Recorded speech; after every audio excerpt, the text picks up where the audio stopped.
Sehat Bapak Ibu. Kok lemes banget? Sehat nih.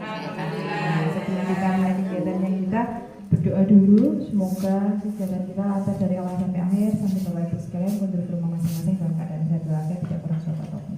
Berdoa mulai.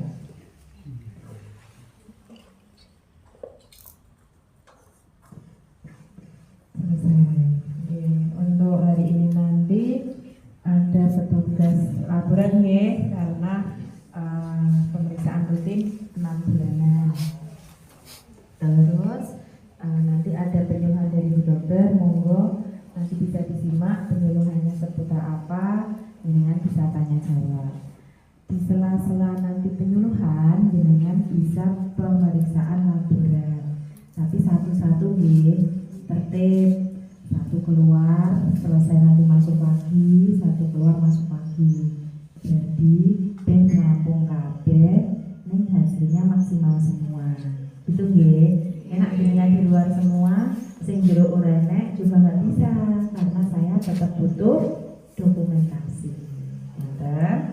Ya, terus saya nambahin sedikit dulu sebelum Bu Dokter masuk di penyuluhannya. Hari ini tadi saya dapat info dari Mas Aninya bahwa ada 5 orang yang sudah tidak bisa mengikuti prolanis karena BPJS-nya sudah non-aktif.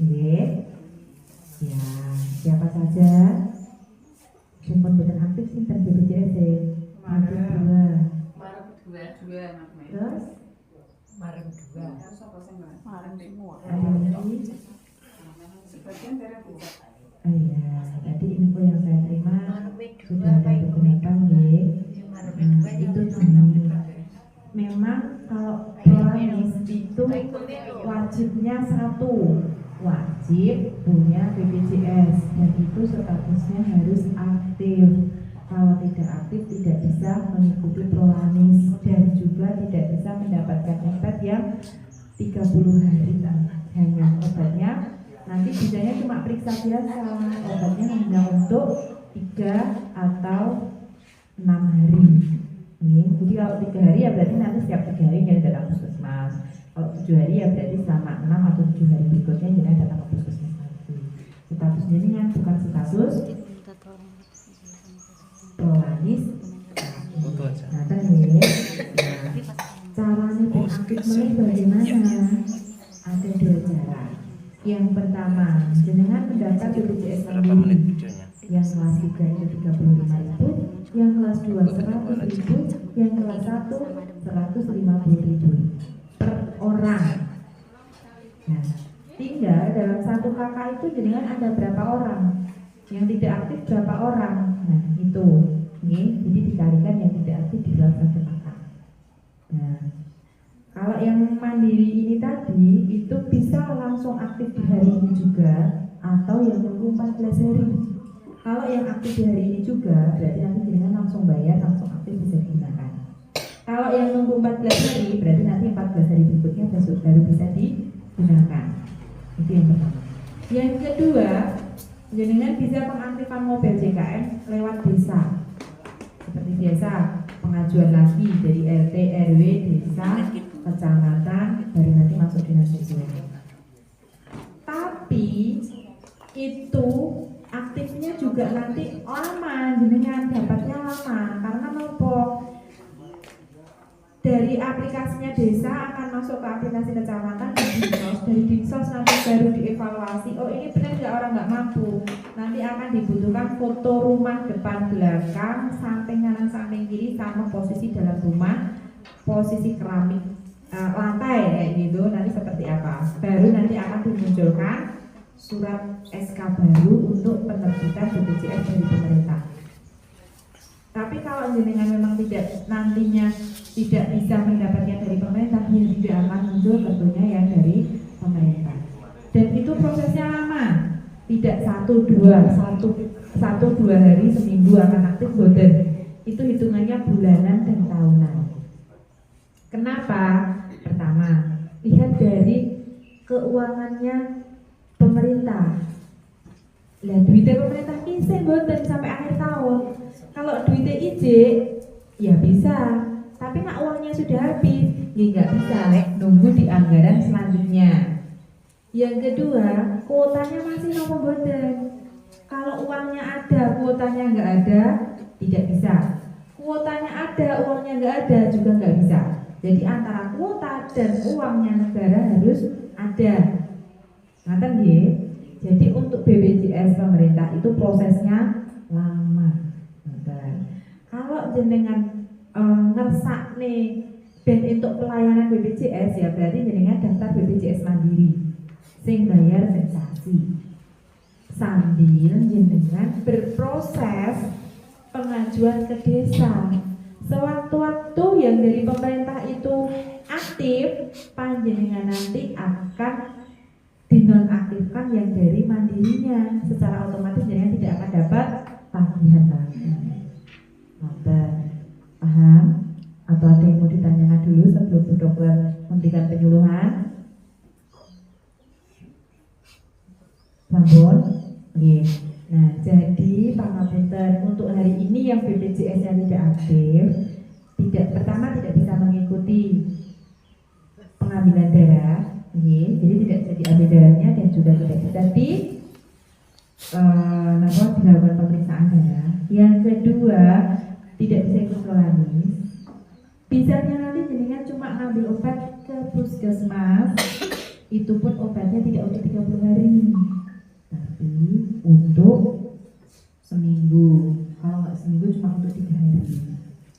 Itu monggo nanti mungkin jenengan bisa dikembali dulu atau bisa dimusyawarahkan dengan anggota keluarga yang di rumah.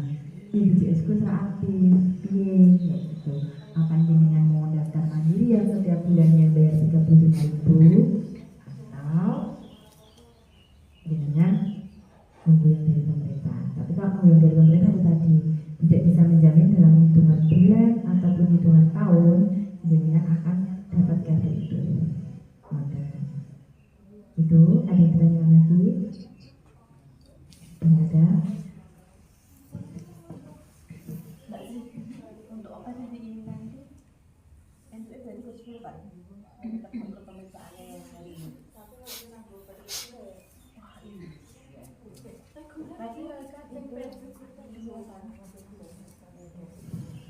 Oke, ini kalau yang hari ini nanti jenengan masih kita kasih pelonggaran. Pelonggarannya apa? Untuk obatnya nanti cuma bisa kita kasih 10 tablet, maksimal 10 tablet tok. Tidak bisa lebih dari itu. Selepas itu nanti jenengan ke puskesmas untuk ambil obat lagi. Gitu deh.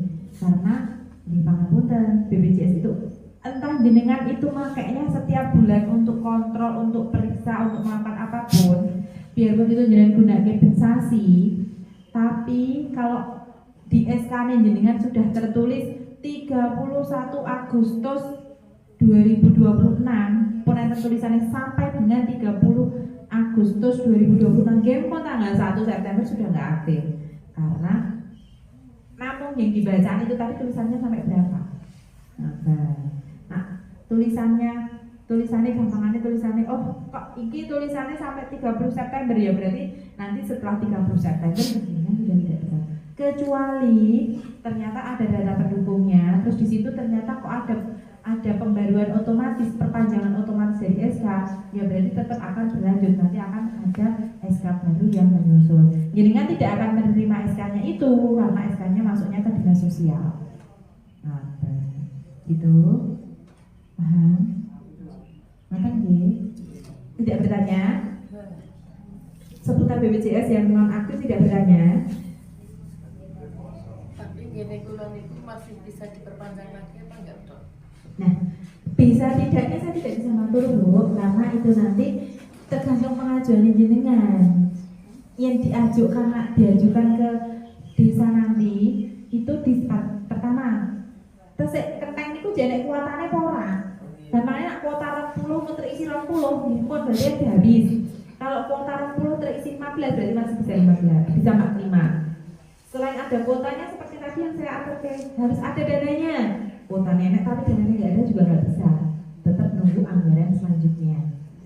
Nah, jadi yang Biasanya nanti jenengan pun akan disarankan ke desa pun akan disarankan jenengan daftar BPJS Mandiri dulu, itu disarankan daftar BPJS Mandiri dulu. Nanti kalau sudah aktif akan secara otomatis tagihan jenengan akan berhenti.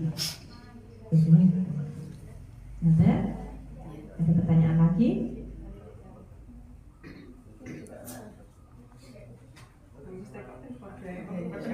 Sudah paham ya? Maksudnya jenengan nanti kalau ditanya orang rumah ataupun jenengan mau ke balai desa ataupun jenengan mau pembuatan BPJS Mandiri, jenengan sudah paham ya?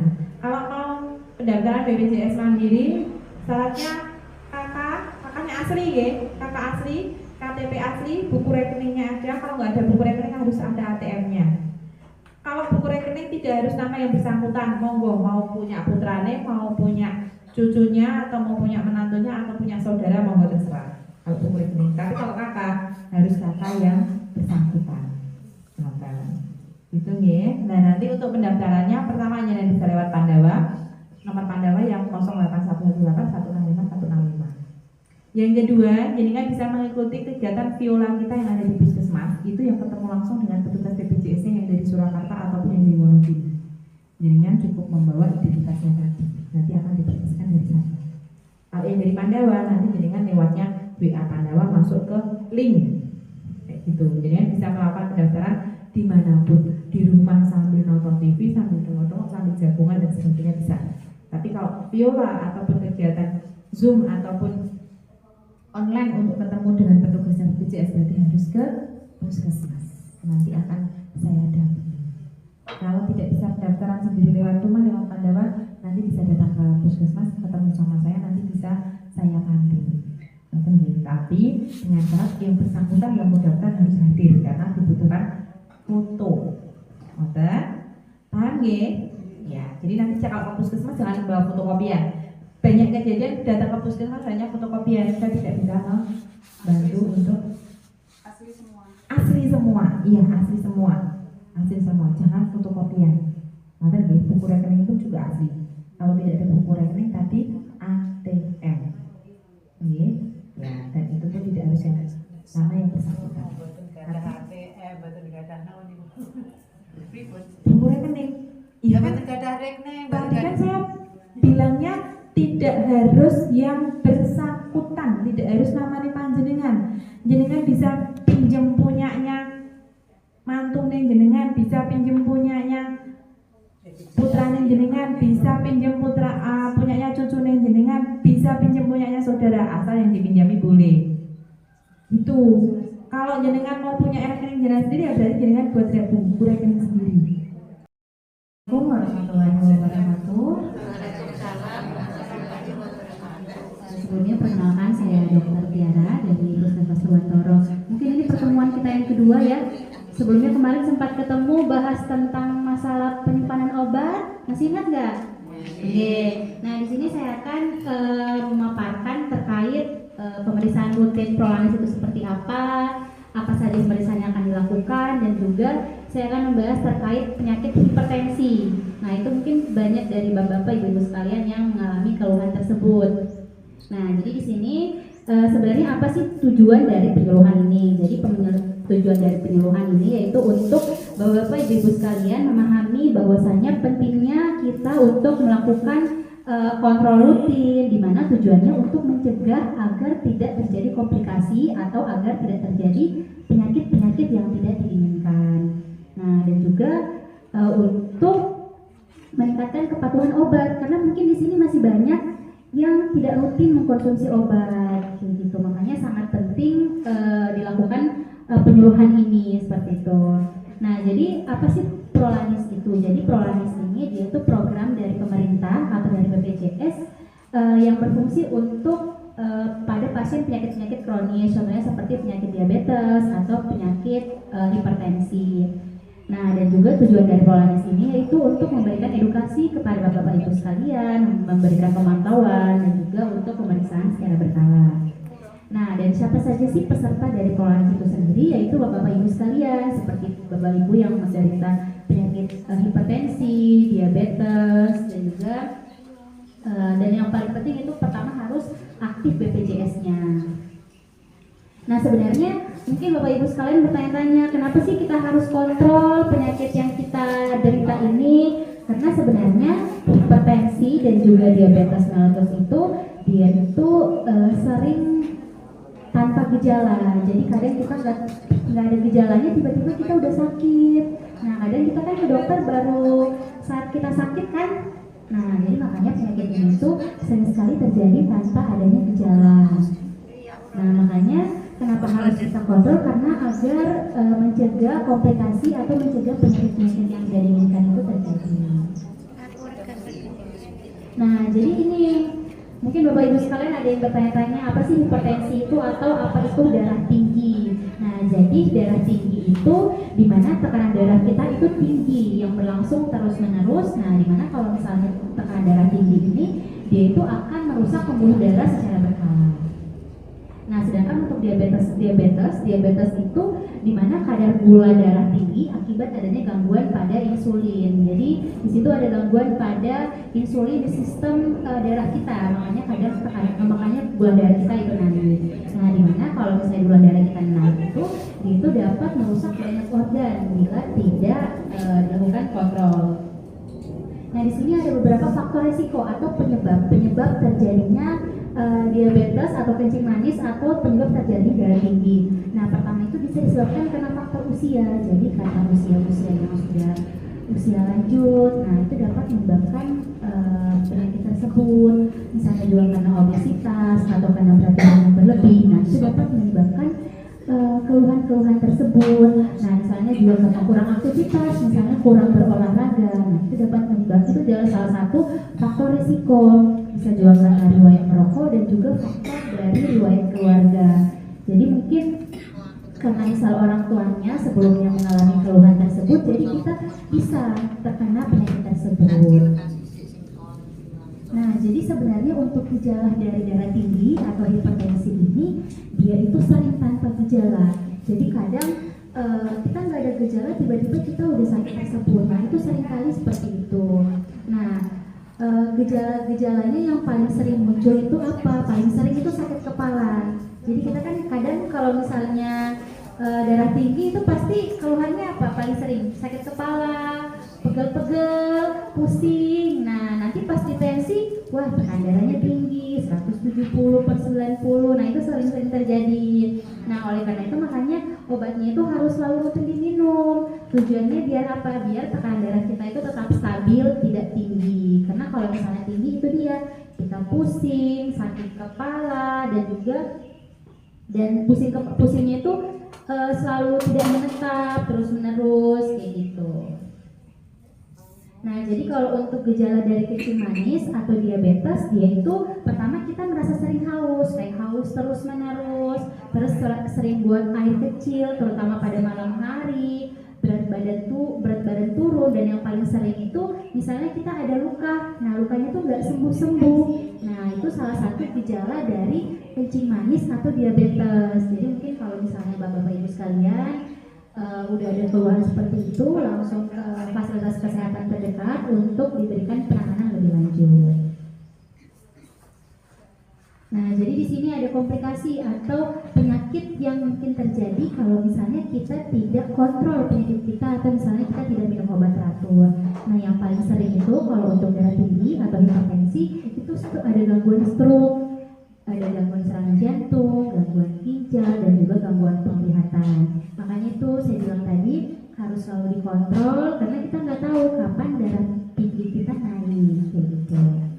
Dan untuk kalau misalnya dari komplikasi dari diabetes itu sendiri, itu dia ada luka pada kaki, bisa kebutaan, gagal ginjal, dan juga gangguan pada jantung.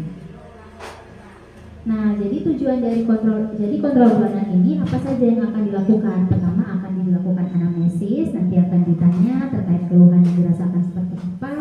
Terus kita evaluasi obatnya, apakah obatnya ini rutin diminum setiap hari atau tidak. Dan juga kita edukasi, mungkin minum obatnya belum teratur, mungkin walaupun minum obat teratur tapi dari makannya lagi, mungkin masih sering makan konsumsi yang garam-garam, masih sering konsumsi yang manis, dan juga mungkin aktivitas fisiknya tidak dilakukan dengan baik seperti itu, dan juga ada pemeriksaan fisik. Jadi sebenarnya pemeriksaan yang kita lakukan itu bukan hanya semesta hanya kayak pemeriksaan biasa nih, tujuannya. Kayak misalnya pemeriksaan tekanan darah itu sangat sangat berguna untuk kita mengetahui tekanan darah kita. Nah, di mana ini dilakukan setiap kali kita lakukan kunjungan, itu pemeriksaan darah pasti dilakukan, dan juga untuk dilihat apakah ada keberhasilan terapi atau tidak. Karena banyak sekali dari pasien-pasien Bapak Ibu sekalian di sini yang tensinya tuh masih naik. Nah, walaupun rutin minum obat tapi tensinya masih tinggi. Karena apa? Itu tadi, masih konsumsi makanannya gimana, masih konsumsi garam yang berlebih, aktivitas fisiknya masih tidak dilakukan, masih tidak berolahraga, seperti itu. Dan juga nanti di sini ada pemeriksaan berat badan. Tujuan dari pemeriksaan berat badan itu untuk menilai status gizi dari Bapak Ibu sekalian, dan juga untuk membantu untuk memantau keberhasilan dari gaya hidup. Jadi saya pemeriksaan lingkar perut. Jadi tujuan dari pemeriksaan lingkar perut itu untuk melihat apakah ada obesitas atau misalnya ada berat badan berlebih atau tidak, dan juga apakah ada hubungan dengan risiko terjadinya penyakit jantung. Nah, selanjutnya di sini ada pemeriksaan gula darah yang nanti akan dilakukan ya Bapak Ibu sekalian. Jadi pemeriksaan gula darah ini berfungsi untuk mengukur kadar gula darah saat pemeriksaan. Nah, di mana di sini tujuannya untuk membantu mengetahui kondisi gula darah saat ini. Nah, nanti di sini ada kalau misalnya dia itu normal, dikatakan gula darah kita itu normal, atau gula darah puasa normal itu kalau misalnya kurang dari 100. Kalau misalnya gula darah sewaktu dikatakan normal kalau misalnya dia itu lebih dari 200. Nah, di sini ada pemeriksaan HbA1c. Ada yang pernah dengar nggak pemeriksaan HbA1c itu apa? Nah, jadi pemeriksaan HbA1c ini sama, dia bertujuan untuk mengukur kadar gula darah. Nah, tapi dia ini pemeriksaan HbA1c ini dia itu untuk menggambarkan rata-rata gula darah kita selama 3 bulan. Jadi perbedaan HbA1c dengan GDS itu atau gula darah sewaktu atau gula darah puasa ini, jadi HbA1c ini untuk melihat gula darah kita selama 3 bulan. Nah, di mana pada pemeriksaan HbA1c ini dia itu tidak perlu puasa, dan juga pada pemeriksaan HbA1c ini untuk menilai keberhasilan dari terapi yang kita lakukan, seperti itu. Di mana dia itu nilai normalnya dikatakan normal kalau misalnya hasilnya didapatkan 5,7%. Dikatakan dia prediabetes kalau misalnya 5,7 sampai 6,4%. Nah, dikatakan diabetes kalau misalnya hasilnya didapatkan lebih dari 5,6%. Nah, jadi ini perbedaan dari gula darah dan juga HbA1c. Jadi untuk pemeriksaan gula darah, dia itu hasil saat pemeriksaan dipengaruhi dari makanan dan aktivitas. Jadi kalau misalnya pemeriksaan gula darah atau pemeriksaan yang sebentar akan lakukan itu, dia itu dipengaruhi oleh aktivitas dan juga makanan. Jadi kalau misalnya Bapak Ibu sekalian masih konsumsi makan yang manis, masih aktivitas fisiknya kurang, nah itu bisa ketahuan dari pemeriksaan gula darah. Sedangkan kalau pemeriksaan HbA1c yang saya bilang tadi, dia itu pemeriksaannya untuk 3 bulan, untuk pola hidup kita selama 3 bulan. Nah, dia itu tidak dipengaruhi oleh makanan sebelum pemeriksaan. Nah, dan tujuan dari pemeriksaan HbA1c ini untuk menilai kontrol diabetes kita dalam jangka waktu yang panjang. Jadi bedanya kalau misalnya gula darah itu dipengaruhi oleh aktivitas dan juga makanan, dan dia hasilnya itu bisa langsung ketahuan, dan dia kadang kan perlu puasa. Nah, sedangkan kalau pemeriksaan HbA1c dia itu untuk mengetahui rata-rata gula darah kita dalam waktu 2 sampai 3 bulan, dan dia itu tidak dipengaruhi oleh makanan. Nah, dan juga dia ini kita tidak perlu puasa, dan intinya kalau misalnya HbA1c ini untuk mengontrol yang rendah lemak, dan juga kurangi makanan manis, asin, dan juga yang minyak. Jadi makan seperti itu kalau bisa dikurangi. Jadi makannya itu banyak yang rebus-rebusan aja kayak gitu. Nah, sama yang paling penting untuk pasien-pasien yang darah tinggi itu kita kurangi konsumsi garamnya dikurangin. Dimana karena makanan yang terlalu asin itu dapat membuat tekanan darah kita naik. Nah, makanya batasi sekitar 1 sendok teh garam per hari. Jadi konsumsi garamnya itu harus selalu dibatasin kayak gitu, karena itu dapat menaikkan tekanan darah kita. Nah, sedangkan untuk pasien-pasien yang kencing manis atau diabetes itu harus kita kurangi konsumsi gulanya. Jadi kalau bisa, kalau minum teh gulanya dikurangin, atau kalau perlu nggak usah pakai gula dulu kayak gitu. Nah, kurangin konsumsi teh manis, sirup, minuman kemasan juga sebaiknya dibatasi atau dikurangi. Nah, sama yang saya bilang tadi juga, rajin untuk melakukan aktivitas fisik, rajin bergerak. Misalnya bergerak itu nggak perlu olahraga yang berat. Contohnya bisa jalan kaki, terus misalnya senam, bersepeda, atau misalnya berkebun, itu minimal 30 menit, minimal 2-3 kali seminggu. Nggak perlu tiap hari, yang penting setiap minggu itu dilakukan, kayak gitu ya. Yang paling gampang aja dan yang sering dilakukan itu jalan kaki. Nah, itu boleh dilakukan. Terus minum obat teratur. Nah, kata di mana obat ini bekerja paling baik bila diminum sesuai dengan anjuran dokter dan diminum teratur meskipun badan terasa sehat. Jadi kadang kan di sini masih banyak bapak ibu sekalian yang saya nggak ada keluhan nih, jadi obatnya nggak diminum teratur. Masih ada yang kayak gitu nggak? Nah, kalau bisa obatnya selalu diminum teratur walaupun memang tanpa ada gejala harus selalu diminum tiap hari. Nah, sama di sini kurangi atau batasi merokok atau mungkin jangan merokok, karena kalau misalnya masih merokok dia itu dapat meningkatkan risiko terjadinya penyakit stroke, gangguan jantung dan juga penyakit gagal ginjal. Nah, sama di sini mungkin peran keluarga sangat penting, di mana keluarga dapat membantu untuk mengingatkan minum obat, mengatur kontrol dan juga menentukan obat. Nah, kalau misalnya Bapak Ibu sekalian memiliki tanda bahayanya itu seperti apa? Misalnya ada sesak nafas, nyeri dada, sulit bicara atau lemas, itu boleh langsung ke fasilitas kesehatan terdekat atau boleh langsung ke IGD. Nah, jadi di sini dari semua yang saya sampaikan, yang paling penting itu apa? Harus kontrol rutin, obat teratur, makanan yang sehat dan olahraga. Kalau misalnya kita menerapkan pola tersebut, pasti hidup kita jauh lebih sehat.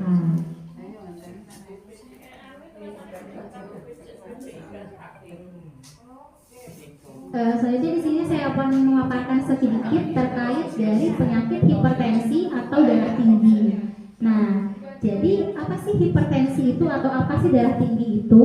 Jadi hipertensi atau darah tinggi yaitu adalah suatu keadaan di mana tekanan darah sistolik lebih dari 140 dan atau tekanan darah diastolik lebih dari 90. Di sini Bapak Ibu sekalian biasa tekanan darahnya berapa? 160, berarti udah lebih dari batas normal, berarti udah masuk ke hipertensi kan? Nah, jadi 3 dari 10 orang itu menderita hipertensi. Dari 3 penderita hipertensi, hanya 1 orang yang berobat teratur. Di sini semua gimana? Berobatnya teratur apa enggak? Teratur. Minum obatnya? Teratur. Alhamdulillah. Jadi karena kita nggak tahu kapan tekanan darah kita naik, jadi makanya obatnya harus selalu diminum. Karena banyak sekali pasien-pasien itu yang kayak, saya nggak ada keluhan, jadi nggak bisa diminum. Tahu-tahu tiba-tiba tekanan darahnya tinggi, 180, 200. Nah, itu kan kurang baik karena takutnya nanti ada komplikasi penyakit yang tidak diinginkan itu terjadi. Makanya walaupun tidak ada keluhan, obatnya itu harus selalu diminum. Nah, kenali gejala. Jadi pada umumnya hipertensi ini tidak disertai keluhan tertentu. Jadi kadang nggak ada keluhan, tiba-tiba kita udah pusing aja. Nah, pas pusing, pas dicek tekanan darahnya 180/90. Nah, itu kan udah masuk ke hipertensi. Nah, jadi gejala-gejala yang paling sering atau paling umum terjadi itu apa? Yang biasa Bapak Ibu rasakan itu apa? Pusing, sakit kepala, gelisah, jantung berdebar-debar, penglihatan kabur, mata lelah, kayak gitu kan? Nah, makanya itu obatnya harus selalu rutin diminum. Nah, jadi kalau misalnya Bapak Ibu sekarang ada keluhan sakit kepala, pusing, gelisah, jantung berdebar-debar, penglihatan kabur, mulai lelah, nah itu kemana? Nah, kalau misalnya ada keluhan seperti itu, langsung ke fasilitas kesehatan terdekat. Bisa langsung ke puskesmas, bisa langsung ke rumah sakit. Biar apa? Biar diperiksa sama dokter. Takutnya nanti ada keluhan-keluhan atau misalnya ada penyakit atau komplikasi yang terjadi pada Bapak Ibu sekalian. Makanya kalau misalnya udah ada keluhan-keluhan seperti itu, sebaiknya langsung ke dokter, ke puskesmas saja biar diperiksa seperti itu. di sini tadi kan saya sebut ada faktor risiko ya. Ya, faktor risiko. Jadi di sini ada faktor risiko yang dapat diubah dan tidak dapat diubah. Nah, yang dapat diubah itu apa? Seperti stres. Nah, stres itu kan dapat diubah. Jadi apa, kita jangan banyak-banyak stres. Nah, terus merokok dapat diubah. Kalau misalnya merokok bisa berhenti merokok. Nah, kalau misalnya ada yang masih mengkonsumsi alkohol, nah boleh di stop konsumsi alkohol. Misalnya kurang aktivitas fisik. Nah, kurang aktivitas fisik apa, kita bisa nambah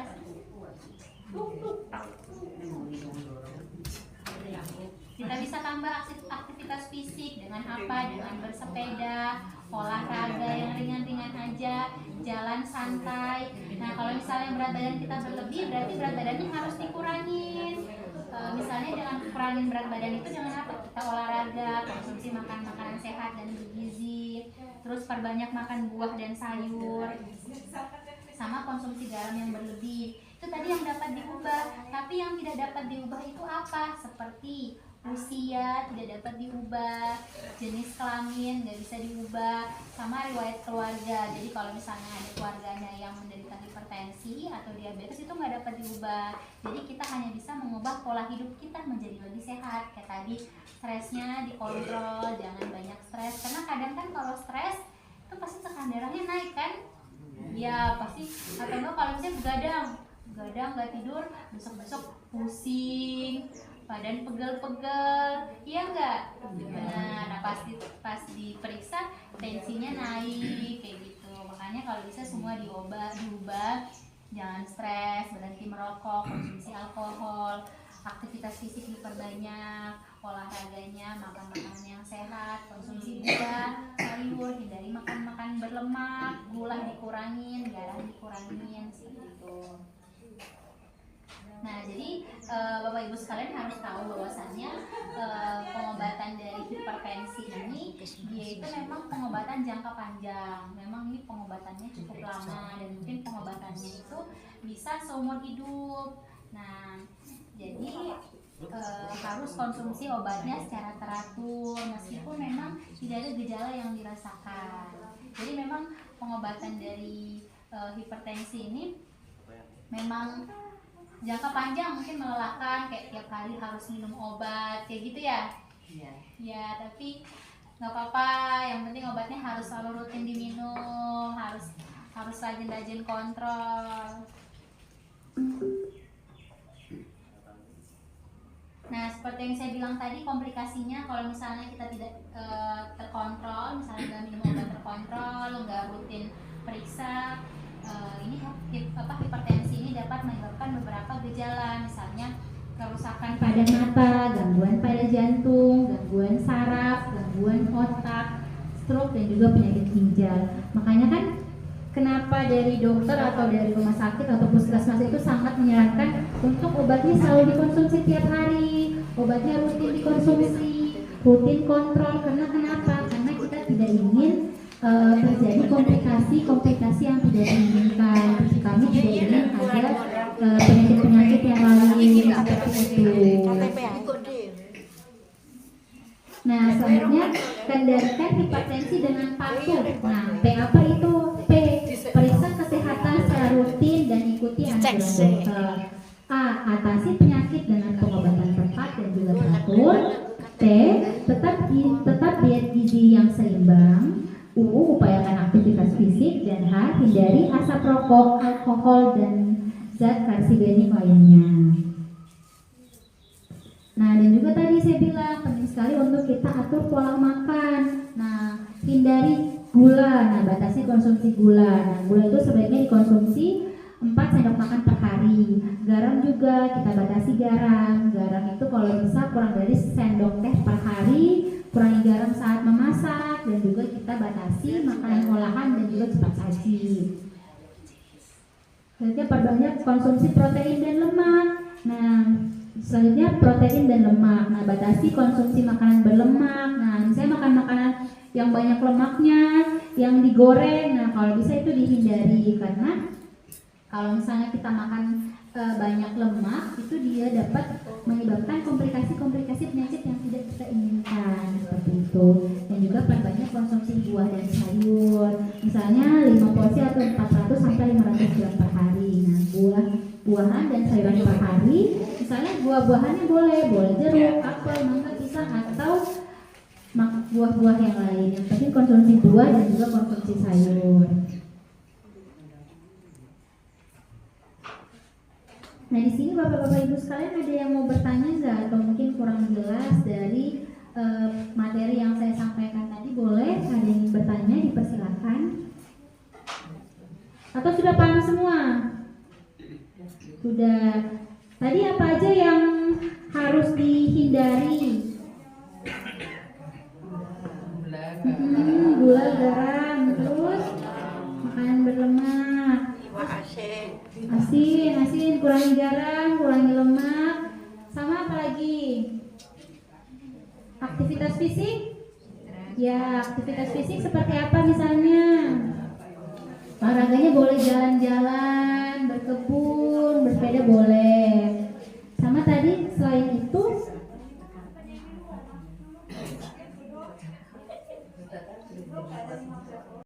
risiko ya. Nah, tadi masih ada ingat nggak faktor-faktor yang dapat diubah? Contohnya apa? Usia nggak dapat diubah, jenis kelamin nggak dapat diubah, riwayat penyakit keluarga nggak dapat diubah. Tapi yang dapat diubah tadi masih ada yang ingat nggak? Nggak boleh banyak stres, olah stresnya. Misalnya di sini masih banyak yang stres ya. Nah, kalau bisa stresnya dikurang-kurangin. Tidurnya gimana? Jangan begadang. Biasa masih ada yang sering begadang nggak?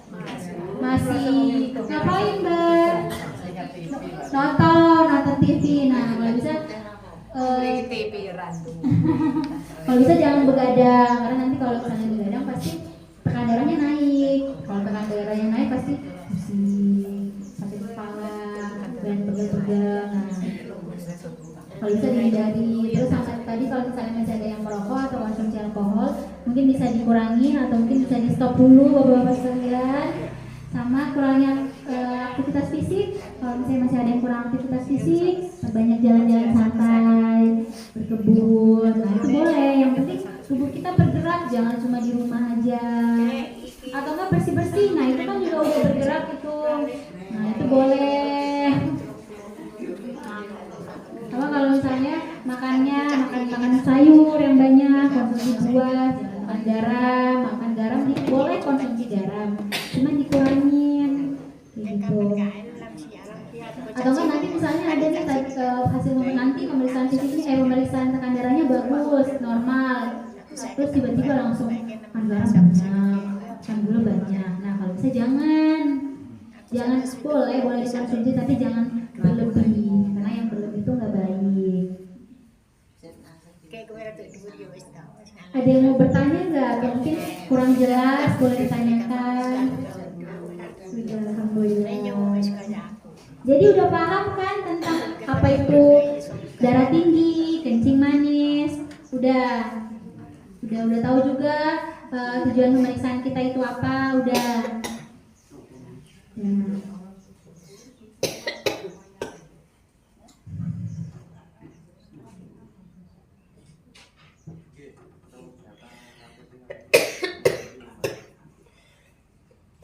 Sama tadi ya, kalau misalnya ada keluhan kayak kepala pusing, sakit kepala, gelisah, jantung berdebar-debar, penglihatan kabur, mudah lelah.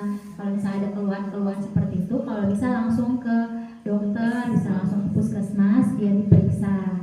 Begitu, kalau misalnya ada keluhan-keluhan seperti itu, langsung ke puskesmas aja, biar diperiksa lebih lanjut. Takutnya nanti ada komplikasi-komplikasi yang tidak diinginkan itu terjadi. Begitu.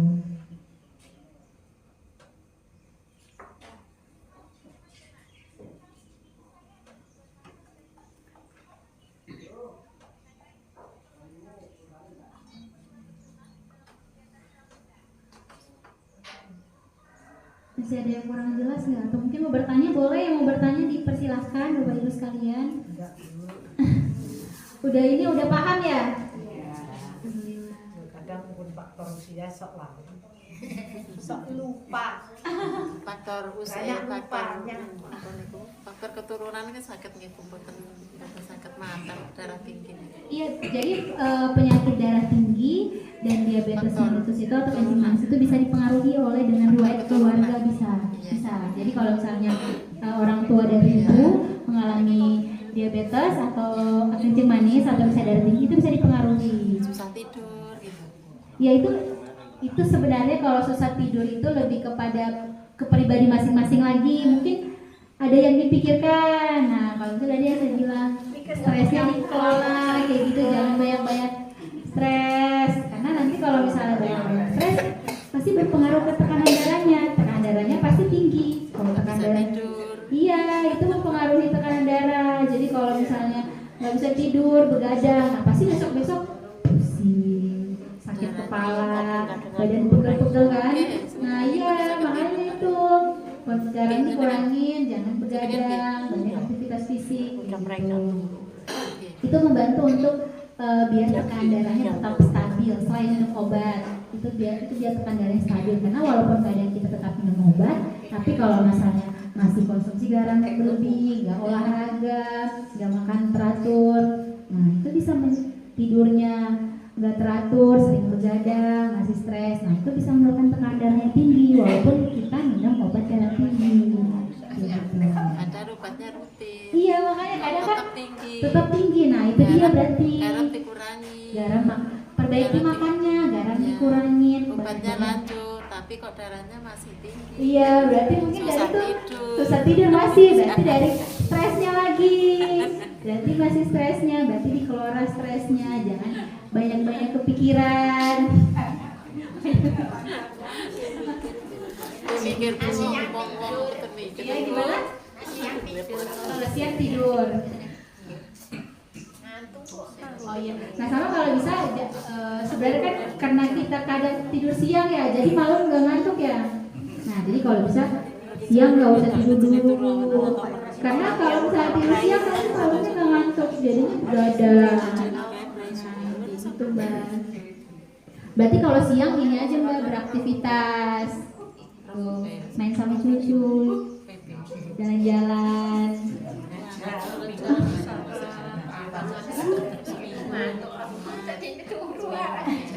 Jalan-jalan ke sawah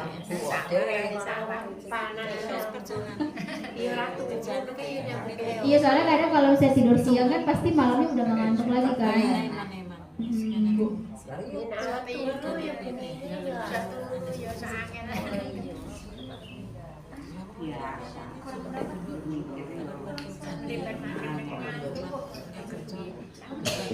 Masih ada yang mau bertanya?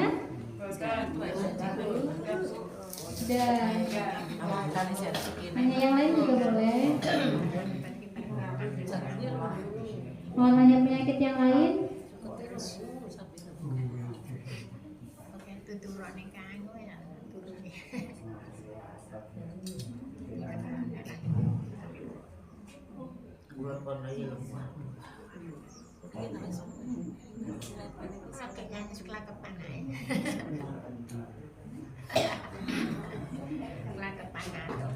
Tapi di sini semua minum obatnya teratur ya. Teratur. Biasa minumnya pagi atau malam obatnya?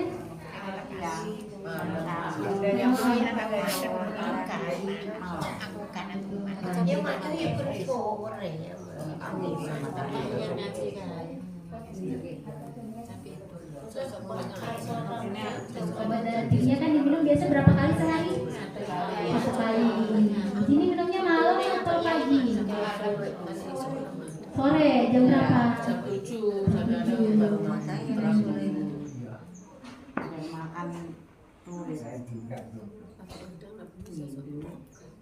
Akan malam sampai jam 10.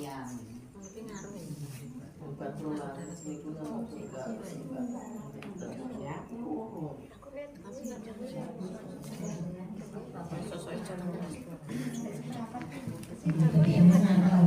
Sudah dari bertanya? Paham?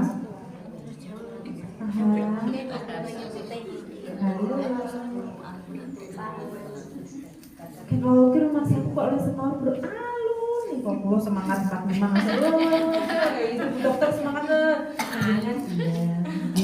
Lalu kue lo Kalau lapar, oke, kalau lapar puasa wau. Ya. jam 10 bengi ngambil jam 10. Kira ibu 10. Nah, yang sudah diambil, yang sudah dicek darah, yang sudah diambil darah, monggo silakan langsung ambil snacknya. Gak usah nanti pulang diambil snacknya.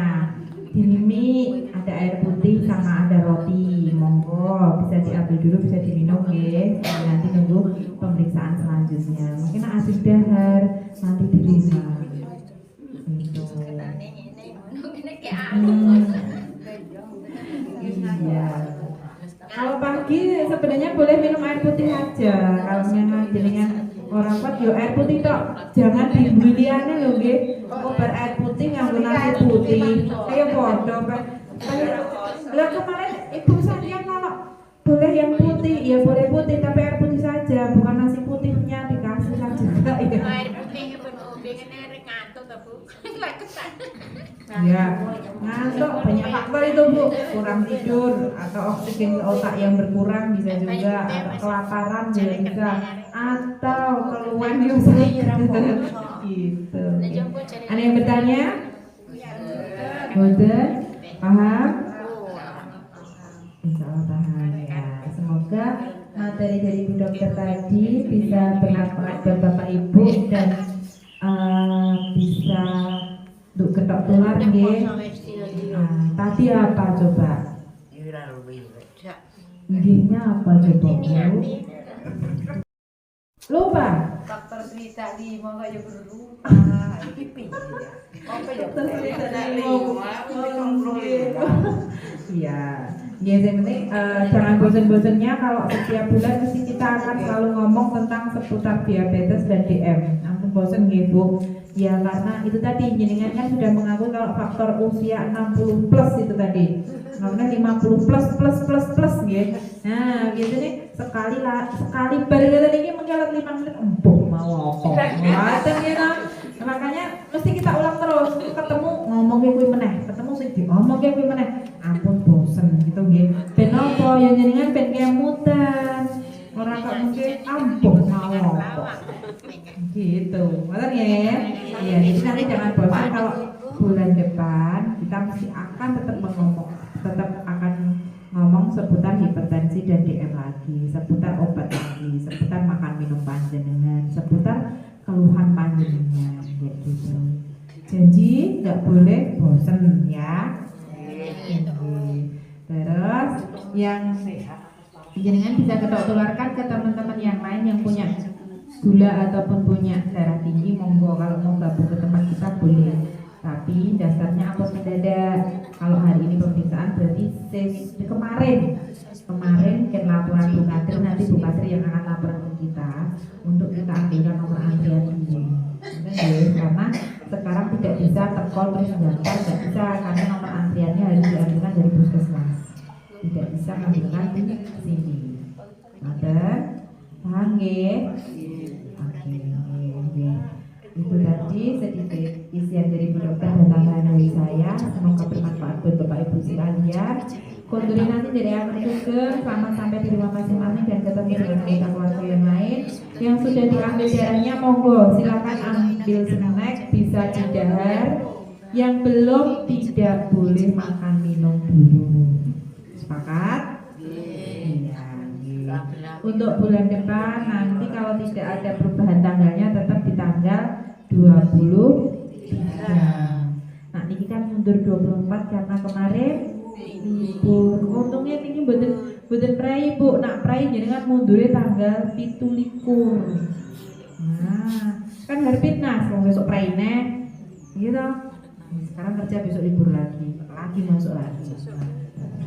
Ngoten nggih, matur suwun. Niki kula tutup, nanti kalau dari daerah Sugeng. Assalamualaikum warahmatullahi wabarakatuh.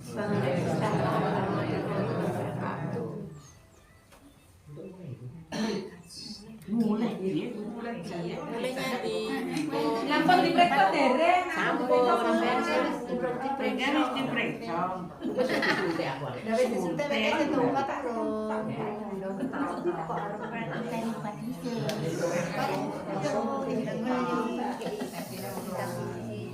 Pengen baru dia ada voice ada kegemi.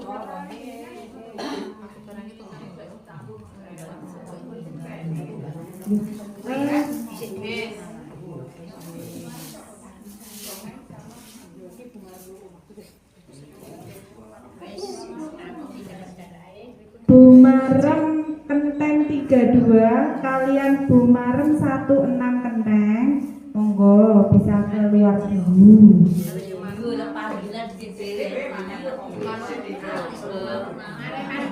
Ya, dapat panggilan duluan. Marah-marah tenan Jenengan ini. kan aktif riyen, Bu. Mungkin tak tahu dia dhewe. Pokoknya jenengan agak bermasalah tak tahu dia dhewe. Aku pakai kemui double, wajib pakai kemui dua kayak sisa. Ada dua. Yang Bumarem 16.